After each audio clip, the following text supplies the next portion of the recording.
Fala galera, seja muito bem-vindo à aula 79 do nosso curso de Dart e hoje nesse vídeo nós vamos iniciar uma nova sessão que é Null Safety. Tá? Bom, Null Safety eu já abordei dentro do contexto de variáveis, de função, de classes, né?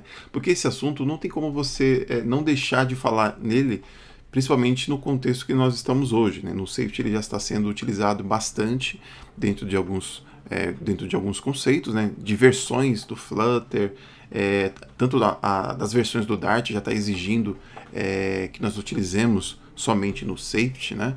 Então, desde a versão 3 em diante, não vai ter mais opção de você aceitar ou não no Safety. No Safety vai estar realmente integrado da linguagem e não vai ser uma opção, né? Então, nós vamos ser obrigados a utilizar, tá? Então, eu abordei no Safety sobre essas sessões, mas não fui tão a fundo. Agora, nessa sessão, nós vamos ter partes interessantes. Cada vídeo eu vou abordar pontos interessantes sobre o Null Safety, tá? Então, vamos estudar na íntegra esse assunto. Bom, eu gostaria de iniciar com essa seguinte pergunta. Ó, o null é um problema? Eu acredito que grande parte das pessoas que assistem os vídeos aqui do canal são desenvolvedores ou desenvolvedoras que já trabalham com a linguagem ou trabalham com uma outra linguagem, e seja o Dart uma segunda ou terceira linguagem que esteja aprendendo, né? E o null, algum momento foi um problema para você. Você já passou por exemplo, um null point exception, né? Uma referência nula dentro do contexto da linguagem que você já trabalhou, e realmente o null, em alguns contextos, é um problema, tá? Então, a gente vai entender um pouquinho sobre isso.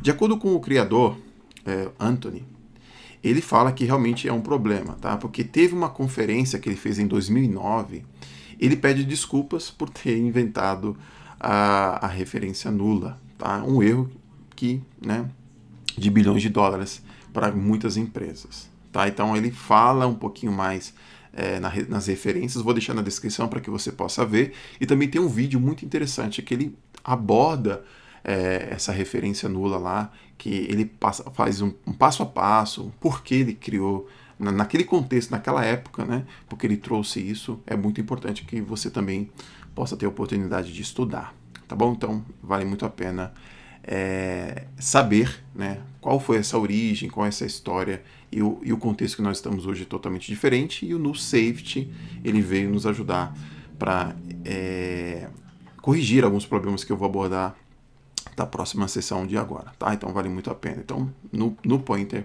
null, né, é um problema sim que aconteceu aí, que gerou um erro de bilhões de dólares, tá bom? Beleza. Bom, causas do null, tá? Quais são as causas do null que nós estamos acostumados de receber? A primeira é falhas nos sistemas, tá?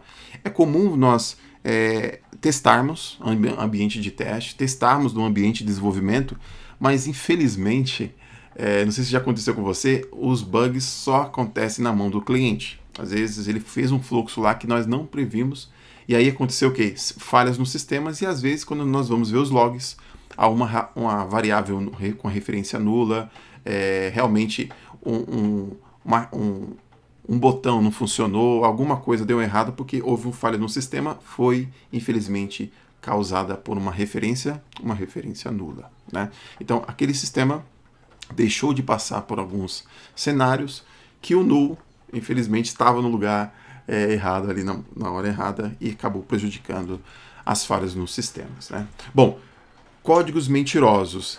E aí, quando nós vamos fazer uma análise desses erros de sistemas, nós olhamos o código e falamos assim, puxa vida, mas aqui eu não estou vendo nada de problema. Olha, na linha 2, eu referenciei esse objeto, e na linha 10 eu instancio, não tem nenhum problema, né? Esses códigos mentirosos, eles não nos deixam identificar que essa variável ela foi chamada antes da linha 10, por exemplo, tá?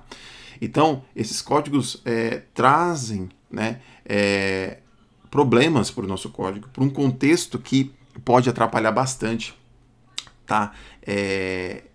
A reutilização, né, e principalmente a falhas no nosso sistema. Então, códigos mentirosos acontecem bastante, porque nós acreditamos no que nós vemos, né, não que nós testamos. Se nós tivéssemos mais testes, acredito que essas falhas e esses códigos mentirosos não poderiam nos atrapalhar, né? Bom, grandes prejuízos, porque quando nós desenvolvemos como nós somos pagos, né, nas empresas para desenvolver software de qualidade, e a empresa confia no nosso trabalho e coloca em produção, dependendo desse problema, dessas falhas que acontecem através do null, tá, pode dar grandes prejuízos. E ainda mais se você trabalhar numa área financeira que mexe com valores, transferências, entre outros. Então isso é uma causa que pode gerar grandes prejuízos, né? Como o próprio autor ali mostra que foi um erro que gerou bilhões de dólares para muitas empresas. A gente leva em muito contexto, por exemplo, imagine se um avião, o piloto precise ter uma ação naquele avião, ele não responde, porque por algum momento o null naquele programa do avião não funcionou, né? Veio uma referência nula e deu um problema. Ele não conseguiu fazer um pouso bem sucedido, ou ele não conseguiu decolar com uma precisão, e ali ele pode gerar grandes falhas nos sistemas, porque infelizmente houve a causa do null em lugares que não deveriam, né? Então, entre outros, muitos problemas que podem trazer. Eu acredito que você pode até mencionar outros aí no comentário, pode colocar aí no comentário o que vocês acham, o que vocês já passaram por isso, já passaram por alguns contextos de causas do null, né? Se você procurar na internet, grandes empresas já passaram por grandes problemas com referências nulas e assim outros problemas, né? Vale muito a pena ler e entender que o null safety veio para nos ajudar, tá bom? Bom, agora falando sobre o null safety, trazendo isso, né? Porque o null safety ele está presente no Dart desde a versão 2.12, então ele já veio para ficar, veio para nos ajudar, veio para auxiliar.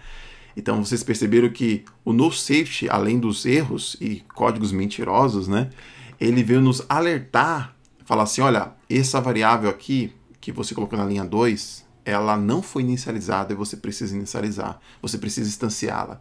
Ele veio nos salvar, né?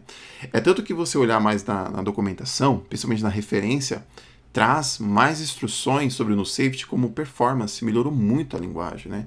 Na questão do build, na velocidade, entre outros pontos que realmente não cabe aqui a gente falar, mas eu vou deixar na referência aí para vocês verem que vale muito a pena você entender sobre o null safety na íntegra, que ele traz coisas bem interessantes, tá? Não somente o Dart faz essa implementação, isso aqui não é novidade para, né, é novidade para o Dart, mas para outras linguagens, por exemplo, o Swift, né, da Apple, o pessoal que desenvolve com desenvolvimento nativo da Apple já tem null safety.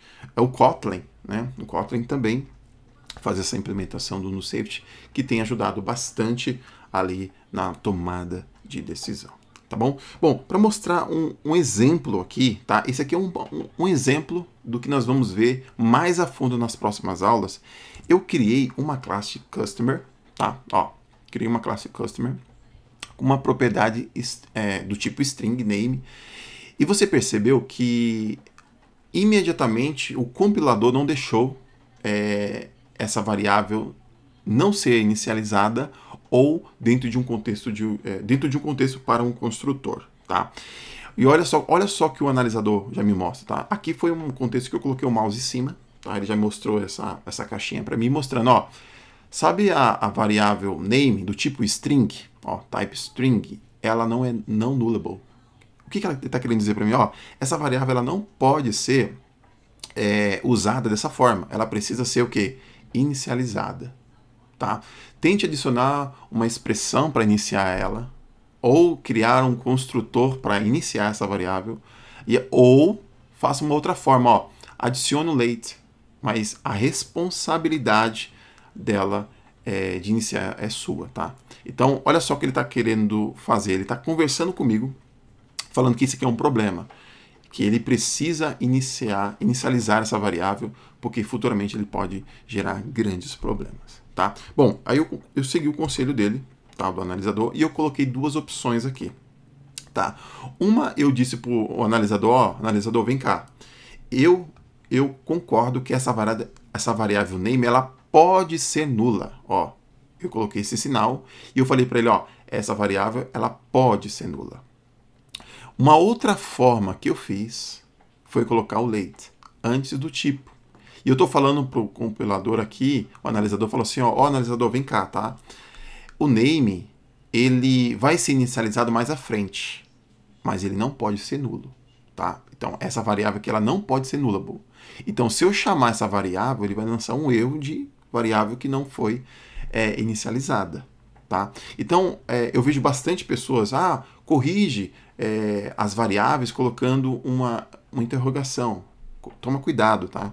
Esses dois casos são casos diferentes e contextos totalmente diferentes. Aqui eu estou dizendo alguma coisa para o analisador e aqui eu estou dizendo outra coisa para o analisador. Eu não resolvi o problema do NullSafety. O NullSafety está tentando conversar comigo para qual contextos eu estou levando. Não só tem esses dois, tá? Existem outros que nós vamos ver na íntegra nos próximos vídeos. Só para você entender que agora a linguagem está mais, entre outras palavras, inteligente, tá? Ela quer conversar com a gente dentro desse contexto, tá bom? Beleza? Vamos lá. Aí chegou o momento de eu pegar essa classe customer e utilizar a propriedade name, tá? Eu quero ver o que tem nessa propriedade e você percebe que o analisador falou, olha, amigo, essa customer, ela não foi inicializada. E olha só o que está aqui no analisador, olha lá, do tipo customer, ele fala a mesma coisa, ó, ela é do tipo não nullable. Ela não pode ser nulo. Você precisa inicializar essa variável do tipo customer para ser utilizada. E ele faz a mesma referência lá, tentando colocar dentro de um construtor, entre outros pontos que também pode ser utilizados. Tá? Lembrando que esse customer pode ser utilizado dentro de um construtor, porque ela pode estar dentro de uma outra classe. Nesse exemplo, ele está sendo utilizado dentro do main, então ele está tentando ser executado, mas ele pede aqui pelo menos uma expressão para inicializar em tempo de runtime, para que ela possa ser inicializada. E assim eu possa chamar a propriedade name. Tá? E aí eu segui o conselho do analisador, criei uma instância do customer, você pode perceber que já parou o erro, recebo no construtor o name, passo o nome, e aqui, olha só que legal, já acontece a execução sem nenhum problema. Então, esse exemplo aqui já mostrou para vocês um pouquinho sobre o NullSafety, que nós vamos ver muito mais, tá? Muito mais. Todos aqueles problemas que eu mostrei no início lá, sobre erros de sistemas, referências nulas, códigos mentirosos, entre outros, tá? Entre outros problemas que pode acontecer se nós não utilizássemos no safety, poderia continuar acontecendo. Mas o Dart, desde a versão 2.12 para cá, ele vem nos ajudando, auxiliando, e a linguagem ela vem conversando com a gente, olha só que legal, né? Para nos ajudar a evitar grandes problemas futuros. Tá bom? Beleza? Então, eu vou deixar todas as referências aí embaixo na descrição para que você possa ler, para que você possa se contextualizar, porque daqui para frente nós vamos entrar a fundo no assunto no safety, para que eu e você possamos fazer ótimos códigos para a empresa que nós trabalhamos, né? E assim, se o patrão está contente, nós vamos estar contentes com um salário bem bacana no final do mês. Show? Beleza? Então eu te vejo no próximo vídeo.